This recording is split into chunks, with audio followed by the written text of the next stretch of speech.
Air ইন্ডিয়ার বিমান দুর্ঘটনায় মৃত্যু হয়েছে 241 জন যাত্রীর। বরাত জুড়ে এই ক্ষেত্রে বেঁচে গেলেন রমেশ বিশ্বাস কুমার। শুক্রবার সকালে আহমেদাবাদের সিভিল হাসপাতালে তাঁর সঙ্গে সাক্ষাৎ করলেন প্রধানমন্ত্রী নরেন্দ্র মোদী। এদিন সকালে আহমেদাবাদে পৌঁছন প্রধানমন্ত্রী। এরপরেই দুর্ঘটনাস্থল ঘুরে দেখেন প্রধানমন্ত্রী নরেন্দ্র মোদী। তারপর আহতদের দেখতে যান হাসপাতালে। সেখানে রমেশের সঙ্গে দেখা করেন প্রধানমন্ত্রী। বেশ কিছুক্ষণ কথা হয় তাদের। হাসপাতালের বিছানায় শুয়ে আতঙ্কের অভিজ্ঞতার কথা প্রধানমন্ত্রীকে জানান তিনি।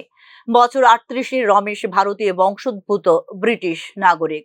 এয়ার ইন্ডিয়ার A1-171 বিমানের 11A আসনে বসেছিলেন তিনি। দুর্ঘটনার সময় বিমান থেকে লাফ দেন তিনি। এই নিয়ে একটি ভিডিও ভাইরাল হয়েছে সোশ্যাল মিডিয়ায়। সেখানে দেখা যাচ্ছে হেঁটে অ্যাম্বুলেন্সে উঠছেন রমেশ। তার সাদা টি শার্টে ছিল রক্তের দাগ। রমেশের বুকে চোট লেগেছে বলে জানিয়েছেন চিকিৎসকরা, তবে তার শারীরিক অবস্থা স্থিতিশীল।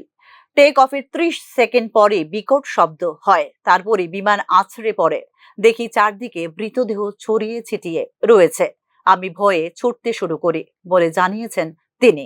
তার ভাই ও এই বিমানে ছিলেন বলে জানিয়েছেন Ramesh. Bureau report, news now.